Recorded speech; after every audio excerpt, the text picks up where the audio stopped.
So the first question that people like to ask me when I tell them that I'm a realtor is, oh, I want to buy a house. How much do I need to save? Well, this is kind of a broad question, so let's go through it really quickly, okay? In terms of down payment, I would highly recommend 20%. Now, can you do it with 15? Can you do it with 10? Can you do it with 5 or even as low as 3? Yes, you can.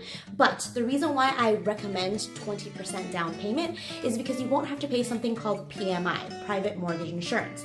This is basically the bank saying, sure, I'll lend you money to purchase a house, but you don't have 20% in the game. You don't have any skin in the game. So I don't really trust you. You're a little bit higher risk.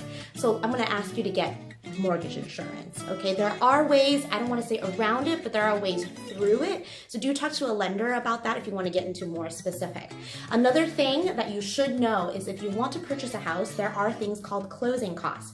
And these are things like escrow fees, title policies, sometimes home warranty, although the seller does pay for that very often, but even transfer fees and taxes, sometimes there are things like that that you might not think about. You want to put on the side anywhere from 2 to 4% of your purchase price. So let's put that all together with some real numbers. Let's say if you're thinking about purchasing a house like $500,000. For your down payment, 20% of that would be $100,000.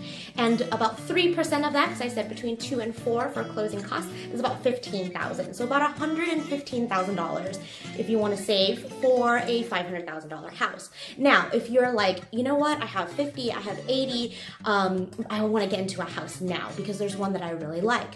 Well, you know what, go ahead and go for it first, because there's other options like refinancing later on. And in terms of the mortgage insurance, once you earn up or pay off up into 20%, and that's the equity that you own, you could always get that removed off of your mortgage payment. I hope this was helpful. So this is the video I'm going to be forwarding to you. If you ask me that dreaded question, actually not dreaded, I love answering these questions, but if you do ask me again, I will show you this video. Thank you so much for watching. You have a good one.